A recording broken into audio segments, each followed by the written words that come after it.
Thanks, Zach. Okay, Zoe, thanks for being online also with me.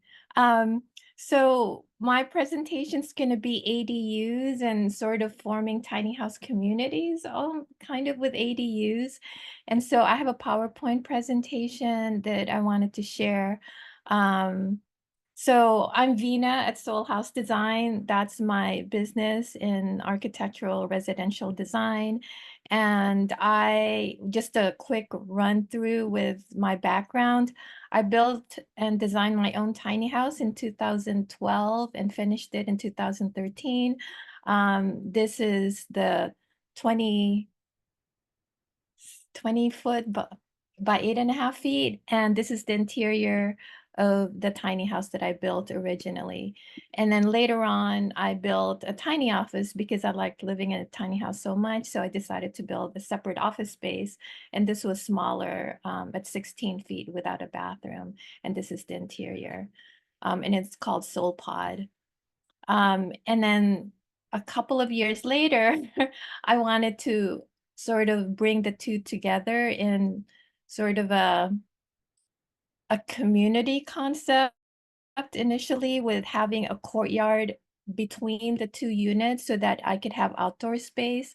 This image that you kind of see also in the background of myself is my tiny house and my tiny office with a deck in the middle. And I designed the deck so that it's also modular and reconfigurable in case I needed to move. So that's actually what happened. This location is in Ojai, this photo, and I moved it to Northern California where I bought property.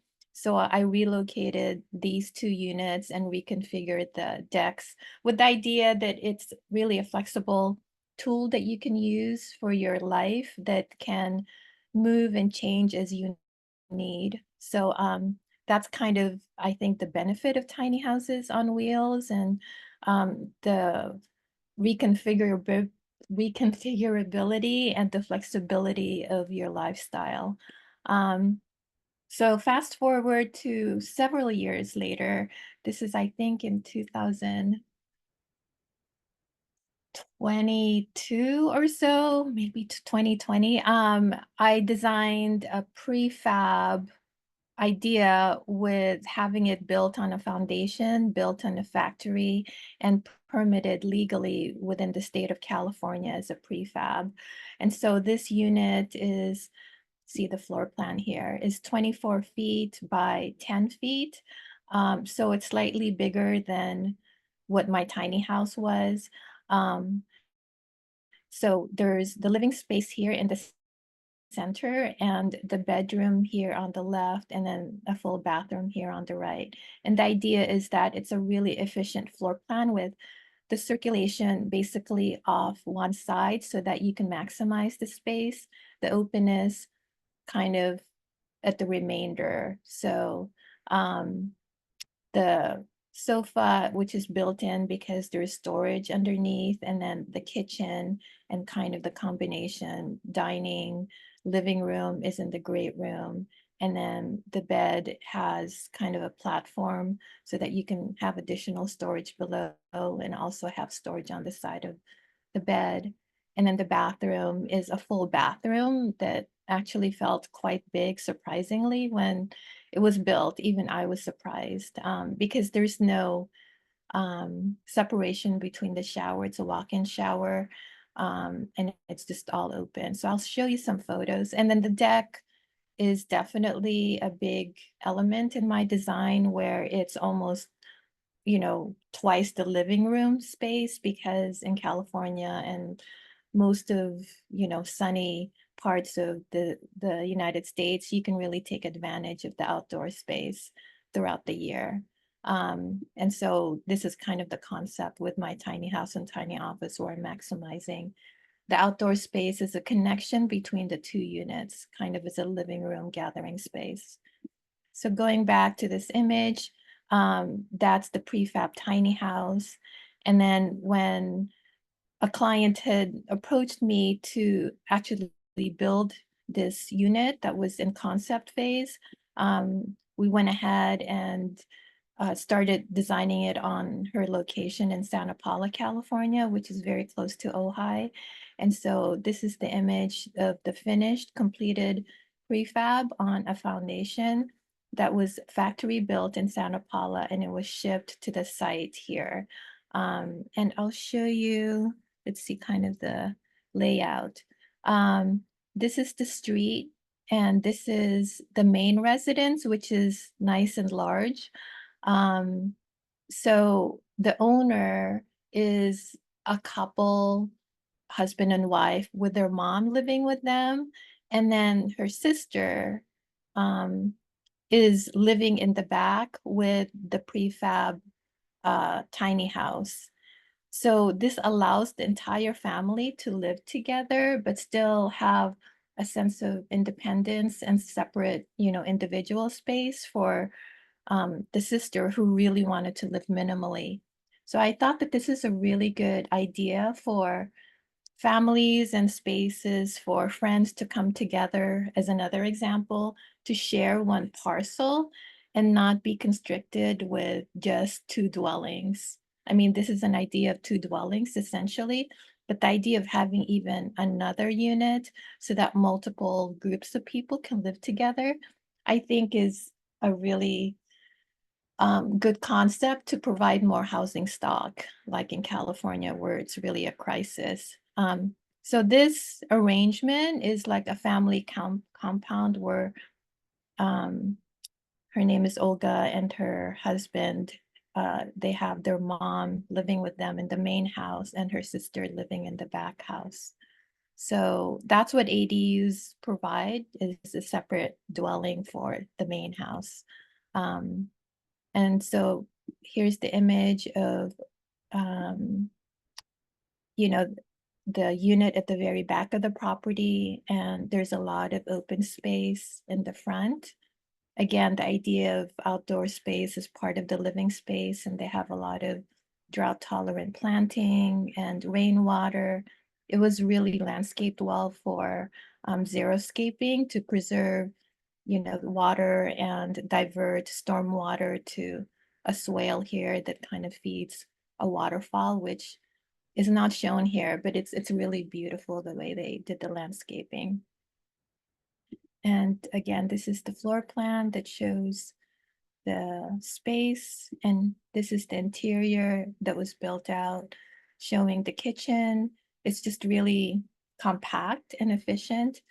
The kitchen is an L shape with a double sink here and a dishwasher actually as part of the sink. It's a really fascinating element that combines in a small space a dishwasher.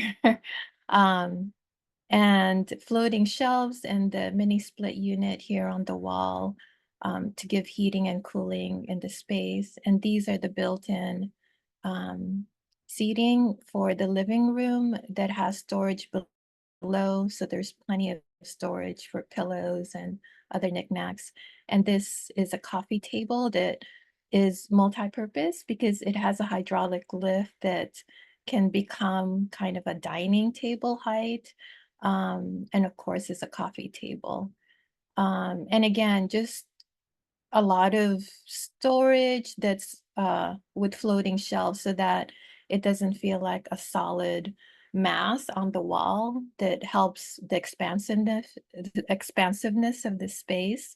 And on the both sides here is open loft storage, which think you'll see better. Like here, this is the side of the kitchen where she has a cute little mini fridge. Um, and then the storage above here. And this is a pocket door that goes into the bathroom. And it's a really surprisingly spacious bathroom. Even I was surprised. um, and then more photos of the interior with the loft storage here, and the vaulted ceiling really allows for the feeling of height and space. A lot of cross ventilation with the vent because I try to minimize any artificial air conditioning to cool the space. So there's a lot of ventilated windows and the doors open out. And then this is the other side where the door is to the bedroom. another compact space, and also storage loft above here. And then this is just a video that I can show you of the space that gives you a better sense of the interior.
Okay, so that was the video.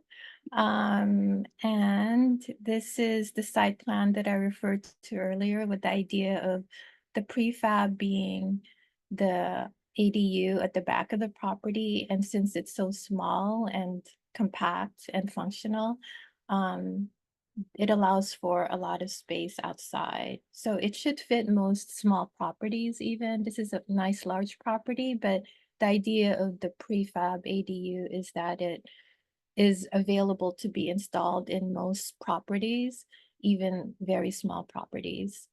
Um, and here's an idea I've had for a while, kind of the tiny house co-housing concept where you could put two of the units of the prefab next to each other. And then they could be two totally separate dwellings with a deck in between so that they have individual space, but they would share kind of the gathering space in the middle. And then this is actually from an existing property in Ventura, California that the client wanted to have the idea of the ADUs in the back and then their existing main house at the front with a garage that could also be converted into an ADU conversion. So with this scheme, you can even have the idea of like 4 dwellings on a parcel.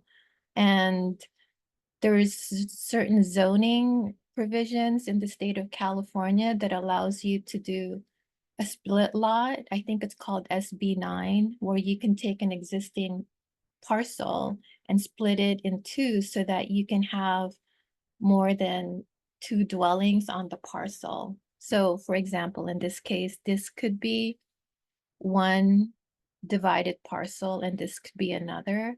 And this is 2 dwellings and this is another 2 dwellings if this is a converted garage. So I'm just trying to kind of manifest my idea of a tiny house community where a homeowner could have their existing parcel uh, install 4 dwelling units, 3 or 4, maybe even 5, so that they're able to live with additional people on the property. It could be their children who are off to college but can't afford a house on their own because it's very expensive. It could be their parents who are getting older but don't want to go into a nursing home or an elderly housing. They still want to live with the family but still be independent and separate. It could be friends who, like, I have a lot of friends who are maybe close to retirement and they don't want a big house. They want to travel. They don't want to maintain, you know, thousands of square feet of housing. So they just want to live in a tiny house, maybe even part-time while they have a second or third home in different parts of the world so that, maybe they would share dwellings with, or, separate dwellings, but one parcel with other friends. So I see this as a possibility for a lot of different people. that can really address the housing crisis that we have. So, with minimal square footage by just sharing, because I think the sharing like economy is really something that we're not really tapping into. Not just sharing property, but sharing washing machines and bicycles and vehicles and a workshop space and gardening tools, a library, like all of those ideas. Um, and this is another concept of even larger community with, right, I have 8 units on one parcel, and then parking directed just, off to one side so that there's not parking dedicated to each individual unit right next to them, that it's located kind of off to the side. And then a shared storage and laundry off to the side, and then a community space, and then a garden, outdoor gathering space here, and then a community garden, and actually additional parking here. So this is similar to Ross Chapin's pocket community concept, I think. So it's taking along those ideas. But this to me is still a developer project, which, for me, I want to live in a smaller community like this one where any homeowner can take their existing parcel and turn it into something like this. I think it's more attainable and accessible for most people. And so that's kind of what I'm pursuing right now. Um, where I have property up north in Yosemite. And ideally, what I would like to do is buy another property that's bigger, because the property I have right now is less than an acre, and I still feel that I'd like to have more outdoor space in between the units. I'm looking for a bigger property, at least like 1 or 2 acres, to allow more outdoor natural spaces around the units. And so putting a prefab on there, like 1 or 2, so that people can really experience it as a weekend getaway. It's located near Yosemite National Park. So if they can experience it for a weekend, and it's a prefab where it's factory built, and typically a prefab that's this small can be built in 3 months. And the cost that I'm trying to maintain for each unit at like 300 square feet is 150,000 per unit. So if I were to build a prefab on this property and people were able to stay there for a weekend as a vacation going to Yosemite, then they can experience it and then see if that would work for them as an ADU on their home property, and that they could order it within 3 months, have it built, placed on their site, and then they know how much it would cost, they know how long it would take. They wouldn't have to figure out the contractor, the builder, the permitting, because it's permitted with the state of California. Um, it's very easy to permit the units within, it's called the Housing Community Development, which is the jurisdiction that governs modular housing in the state of California. So once it's permitted in the state of California, it could be permitted pretty much anywhere else in the state of California. So I imagine it like the model of buying a car, where you see a car that you like and you just order the specific colors and the interior features, and then you order it and it comes to you in 3 months. So that's kind of the idea that I'm, wanting to maintain, so that there is a really easy way to have a house that's quality and sustainable. Um, So that's pretty much my presentation. Um, I also just wanted to provide an offer for the audience here. I'm giving a free phone consultation for a project that you're considering for an ADU or a house remodel or addition, because I do that too.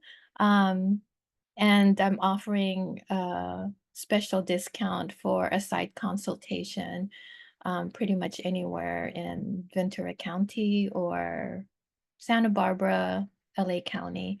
And so you can just, it's 10% off the site consultation. So you can just email me and let me know if you're interested, and we can go from there. And that's it. There's a lot I can talk about, but I really wanted to have question and answers from the audience. So Zoe is helping me with monitoring the questions. And so Zoe, can you hear me, or can I? I'm not sure if I can hear you. Yeah, hello. Hey Zoe. Some people are asking for contact info to be put back up. Oh, okay. So, um, my website is soulhousedesign.com. My phone number is this, and this is my email. So I'll keep it there. Can you talk a little bit more about the materials and the special choices that you've picked for the ADU finishes? Of course. Okay, so great question. Um, well, let me talk about first exterior.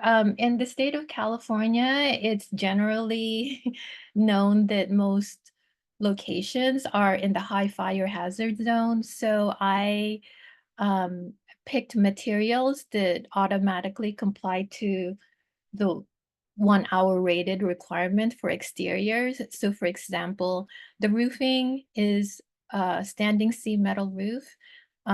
This is a galvalume, so it's galvanized aluminum. It doesn't have any paint or finish on it, so it's really durable because you don't have to refinish it. It's just a natural material.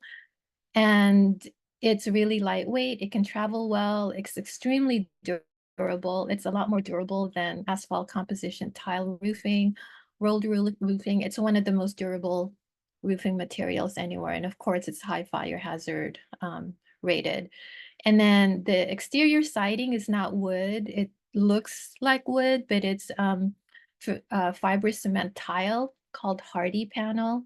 And so it is also 1 hour rated, and the windows typically have to be tempered because that's a requirement for a high fire hazard. So they're all dual pane and tempered windows and doors. Um, and these are all very affordably priced because I know that windows and doors are typically one of the highest cost items for the build out. So this one specific manufacturer is Milgard, and they are very cost effective. You can reconfigure the windows to be circular without any additional cost. You can have weird shapes like a trapezoid, like for instance, this is a Milgard, all this is Milgard, and so I had this weird trapezoid size, and it wasn't an extra cost. It seems like it's a custom, but it's not. Um, so that's the exterior. The interior, I typically use maple sealed veneer on the cabinetry because it's light, it's pretty timeless, and so it's no no VOC, no formaldehyde, because that's required to maintain a healthy, non-toxic interior. And then the countertops are quartz, so it's also very durable. It has a waterfall edge down here on the sides. These are also maple floating shelves. The This is kind of an accent Douglas fir um, beam that relates to the wood accents and the cabinetry. So that's just the Douglas fir framing that we left sealed and you know, unfinished. It's just white paint, very neutral. Um, and then the flooring is actually a very cost-effective material. It's very popular, I think, in most places. It's a laminate, they call it luxury vinyl tile flooring. It looks like wood and it has the grain of wood, but it's extremely durable. It's very cost effective, less than like $5 a square foot, sometimes even with installation. And what I like about it is you can put it in kitchens, you can put it in bathrooms next to the shower because it's water resistant. And sometimes it's even waterproof because they have a vinyl underlay below so that if it leaks, it's still not going to peel off. So it allows for the finish to be continuous throughout the space without having to change the tile or other waterproof materials. Um, let's see. What are the other materials that We have a question about what do you use for the roofing materials? generally it's the standing seam metal roof. That's what I like to use. I've used asphalt composition tile, which is what you see in most houses. They're kind of the shingle looking tile that's has the granule texture on it, like brown or grayish. Um, those don't last as long and they're not really fire rated as much as the metal roofing. And this is a lot more longer lasting. Um, and I like just the natural finish with it's called Galvalume. So it's aluminum and galvanized metal and there's no paint on it. You can still paint it to make it match whatever siding or whatever color you want, but I prefer the non-finish because it's just durable and natural looking.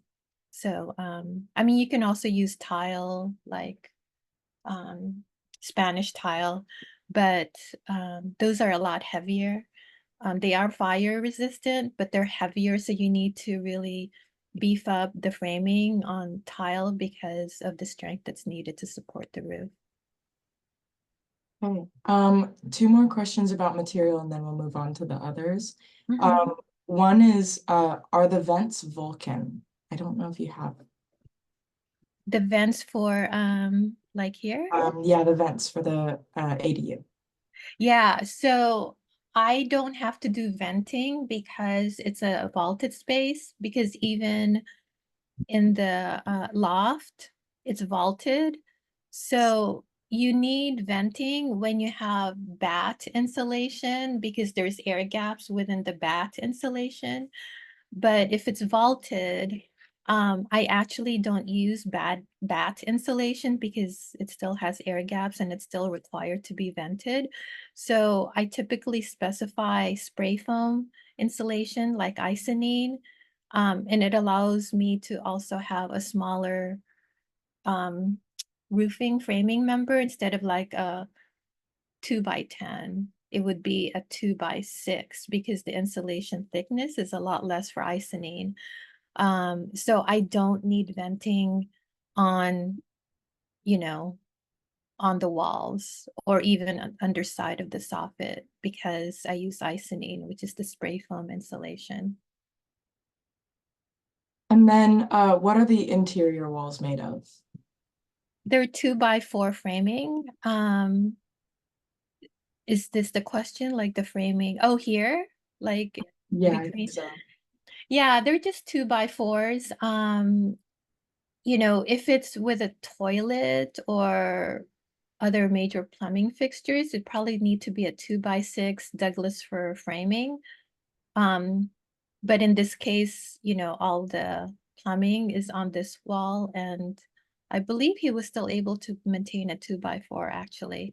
But the pocket door, you just can't have any switches or outlets along where the pocket door is. But all these are still 2 by 4 framing Douglas fir.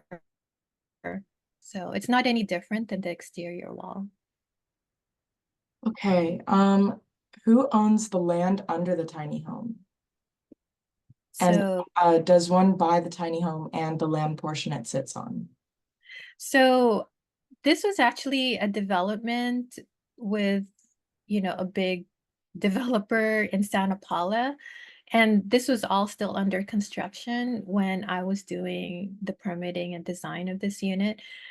The couple who owned it, um, was building this, and so while they were building it, they knew that their sister wanted to live with them, but in a tiny home. So this is the married couple who owns the property, and then the sister kind of I don't know if she shares the mortgage with them, but basically sh it's a family compound. So, you know, the couple owns it, and then she just I'm not sure if she gives them rent or they just supplement the mortgage, but um it's her sister and the husband who owns the property, and her mom lives with her. And it's really great for this because like the solar panels, it's all on the main house. So they share everything. We didn't have to put it on the prefab because uh I think I don't know if should have been enough square footage for the prefab because it's only minimal square footage that's needed for the solar panels for the prefab, but they already had solar panels for the main house on the roof. So they just added a few more panels on the main house for the prefab. And in actuality, Title 24 is the requirement that you need to meet for energy efficiency. Um, and so since I've been doing a lot of these prefab at 300 square feet, they don't require solar panels because it's so small. It requires so much energy that solar panels are not required for ADUs that are less than 300 square feet. And I've done this several times already for clients. So that's another benefit of really having a compact dwelling, things like that. A solar panel system is not, although it's great to have be off the grid, but it is adding at least 10,000 to 20,000 on the project to have solar panels. So if you don't need it by code, then that's obviously a cost savings. Okay. Where do you see the future of tiny house design heading in the next few years? um, that's interesting. Zoe and I had a conversation about that, I think, before. Um, what I see right now in the general, you know, discussion about what I see are bigger and bigger tiny houses, like 40 feet long. These are on wheels that need to travel down the road, 30 plus feet long. So I think that's good because it accommodates different, you know, family sizes, like children and several people living in a tiny house comfortably.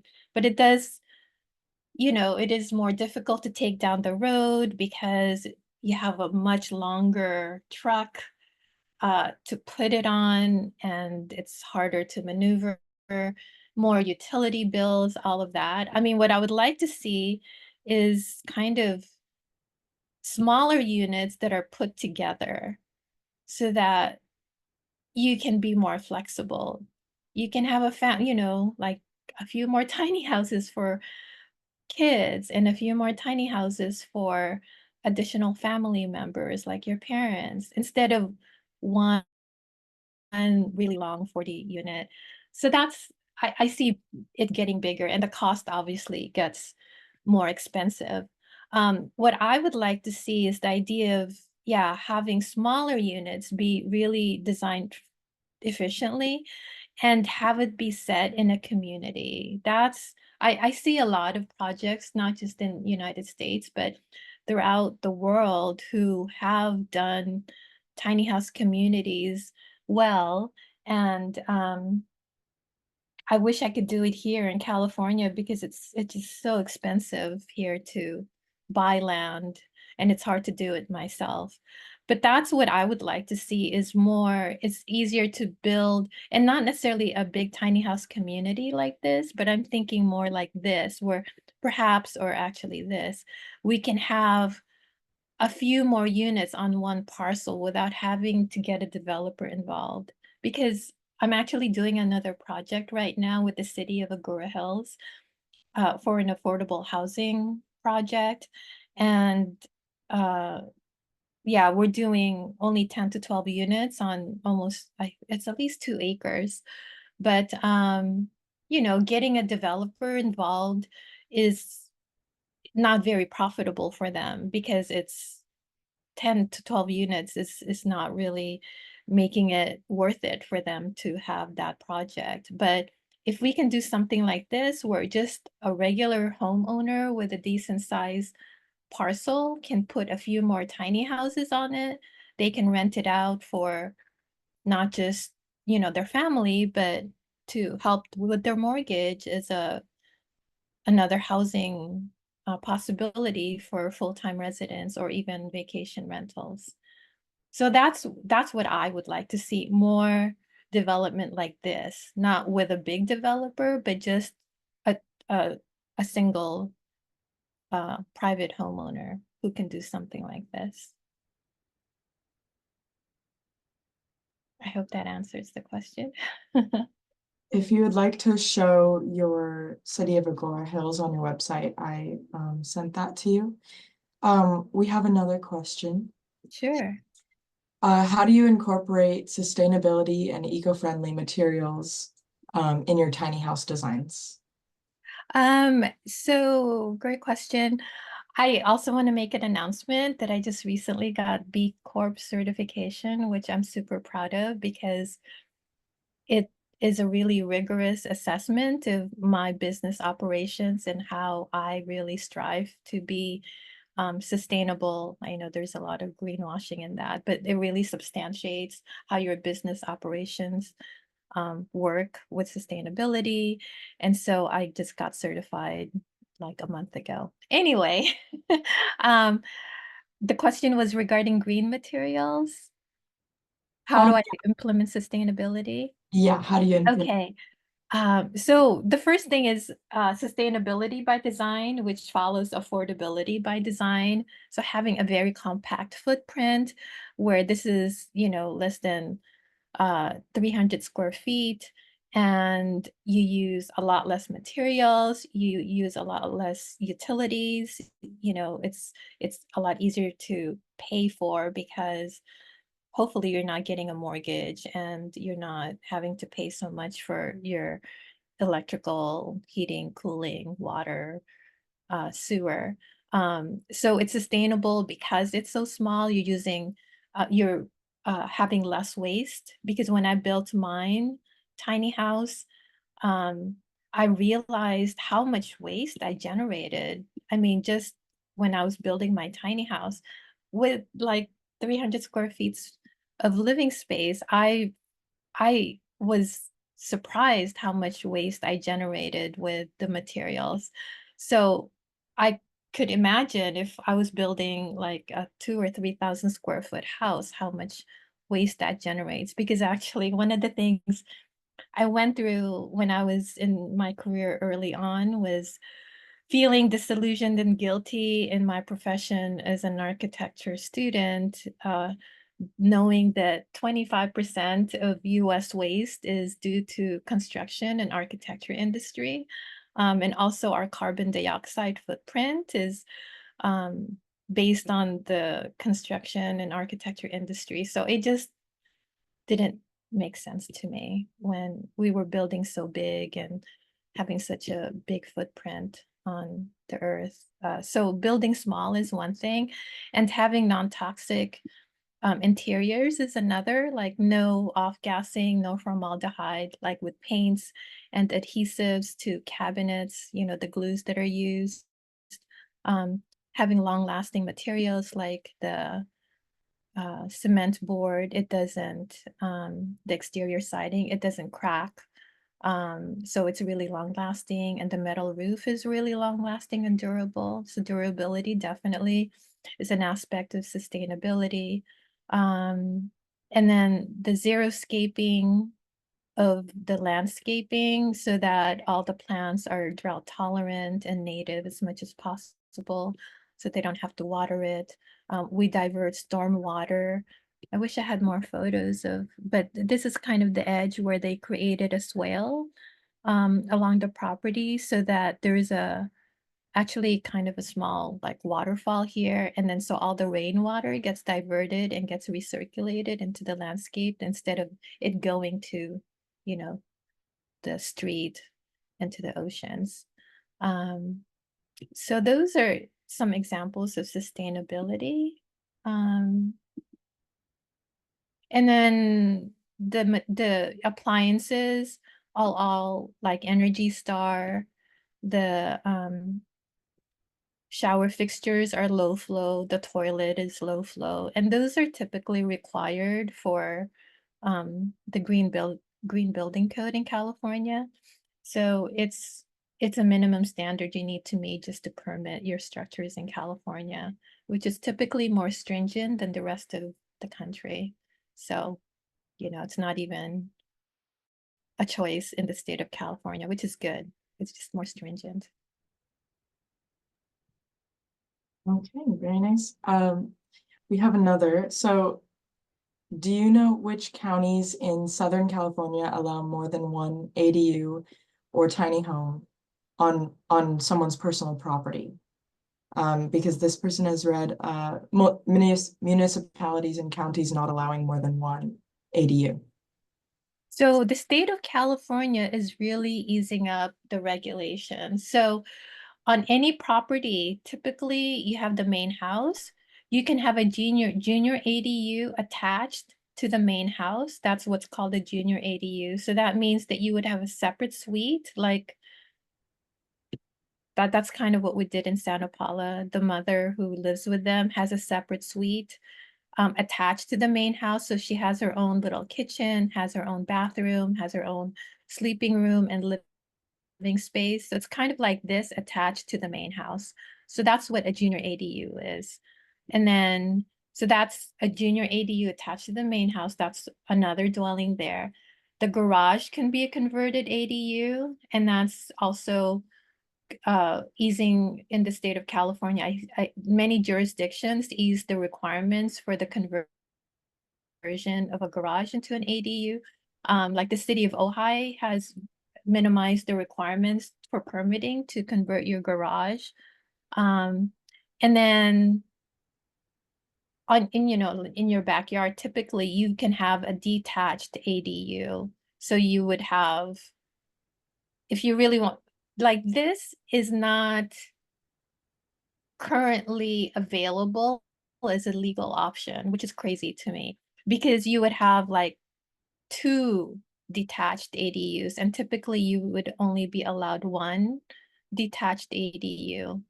Um, and so the SB 9, which is a recent, zoning possibility for the state of California, you can subdivide one parcel into two so that you can have at least two dwellings on one subdivided parcel and another two dwellings on subdivided parcel.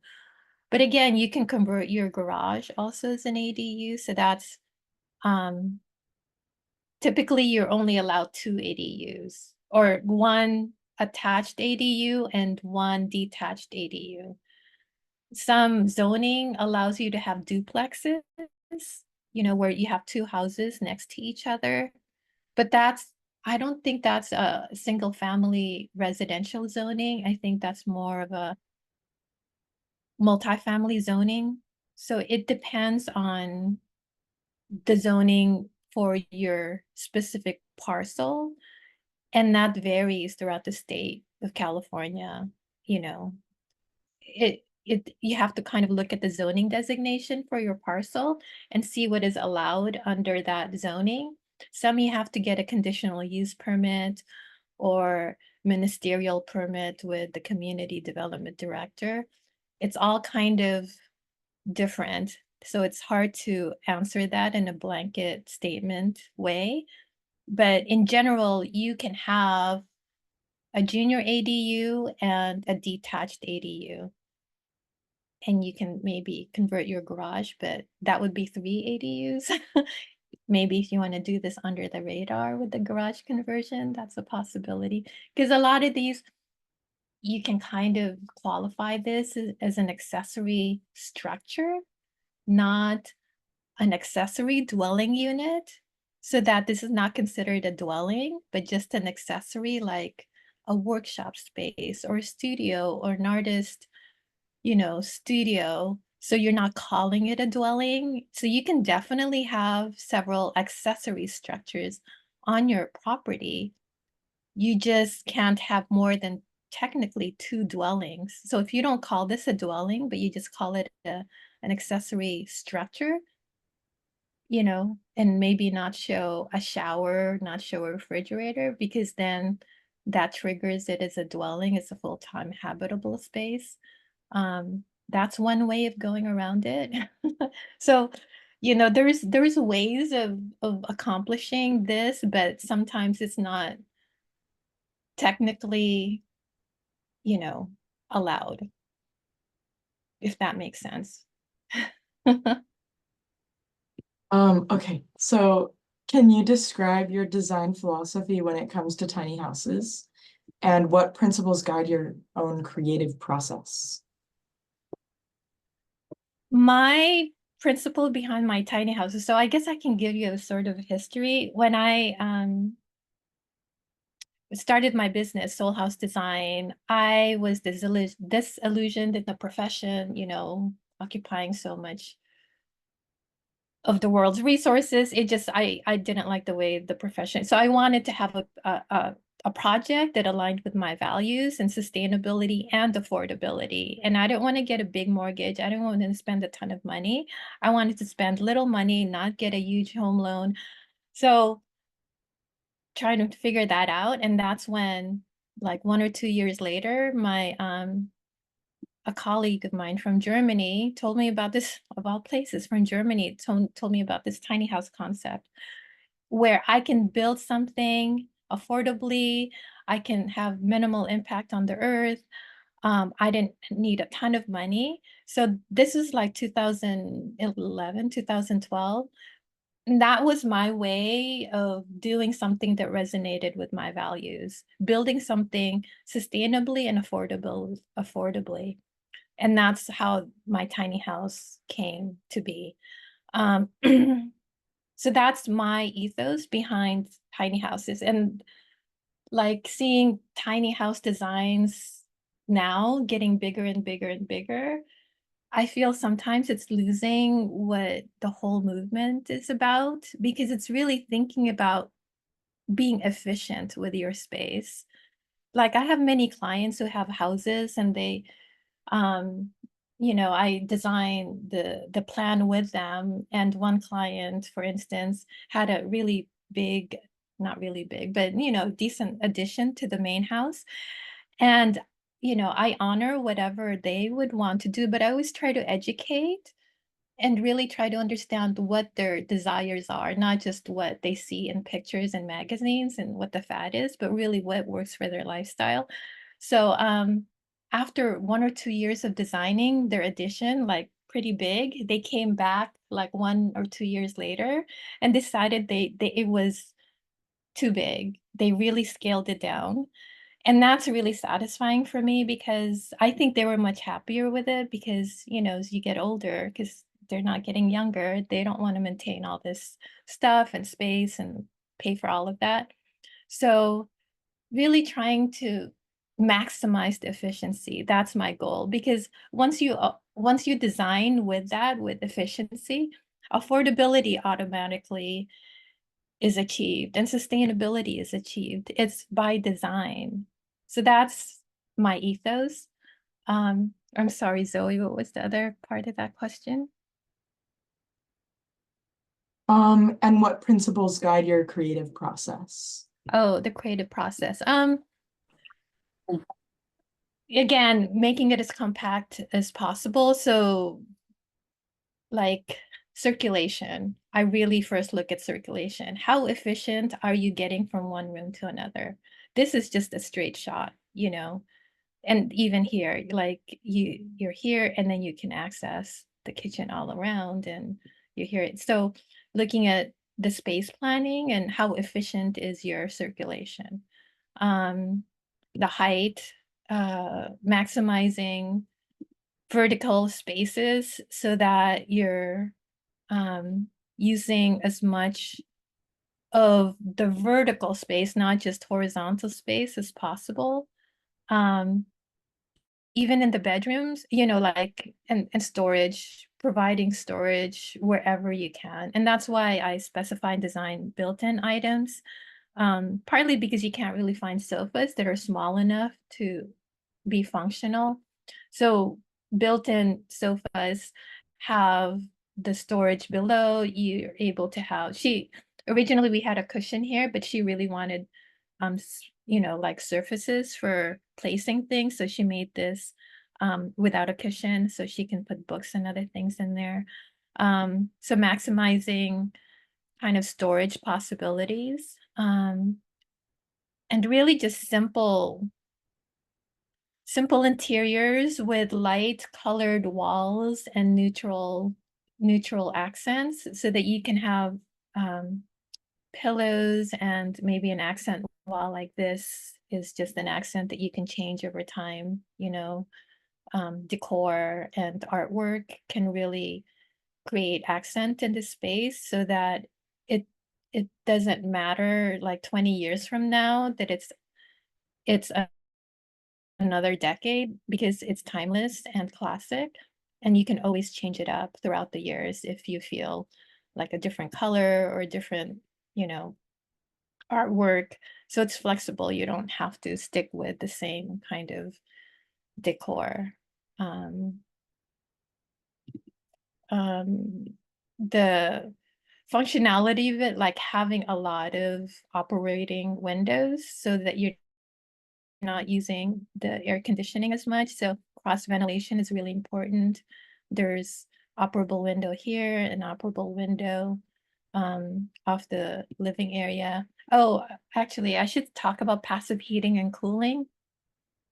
The south side is what I like to maximize for daylighting because you have natural daylight throughout the day from east to west, but you do have to cover the deck typically, like for summer for shading. So that's why I proposed like a shading structure at the front on the south side, and having as much window space on the south side with the shading is really ideal. Um, I have these windows as operable so that even if the doors are closed, because you don't always want the doors open, the windows here open, so you can always have fresh air inside. And then on the opposite side here in the kitchen, you have another operable window. So there's cross ventilation and there's an operable window here.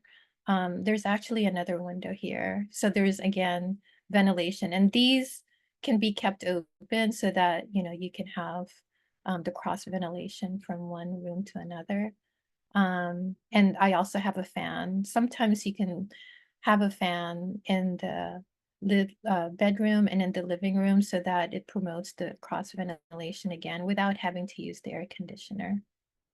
Um, so those are just some of my design strategies. Okay, we have 5 more minutes technically.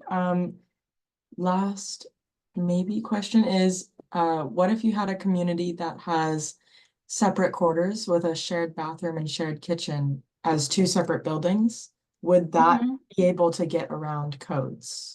Absolutely. Great idea. So there's so many ways to get around code, and I can definitely help you with that because I love kind of coming up with alternative solutions while still maintaining legality. So for instance, you can have just this ADU and you can have an accessory structure that has a bathroom or even an outdoor kitchen so that that's kind of a gathering space, for the rest of the community, but still having, access to, a bathroom or a kitchen. Or you can have this unit, you just can't have it with a shower or like a big refrigerator and a stove because that just triggers it being a full-time dwelling.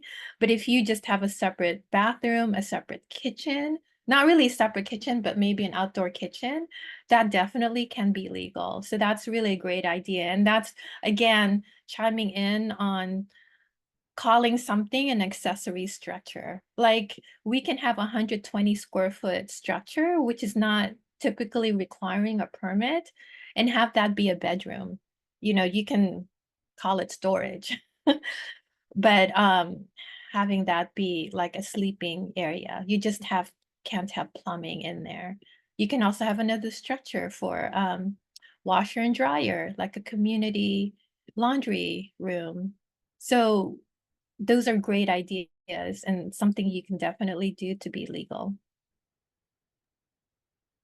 And then could you show your contact info on the screen? Sure. So here is the website, soulhousedesign.com. My phone number is here, and this is my email, vina@soulhousedesign.com.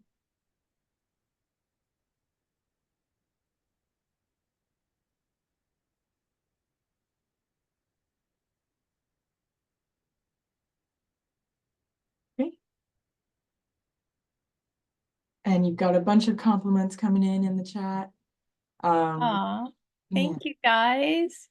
I'm not looking at the chat. Zoe's been so kind to help me monitor because I'm not that adept with technology. So she's been really nice to help me kind of navigate all that. But I don't know, Zach, if we can save the chat so I can kind of see who's been on. Anyways, I'm saying hi to everyone because I don't know who's on. And thanks for joining.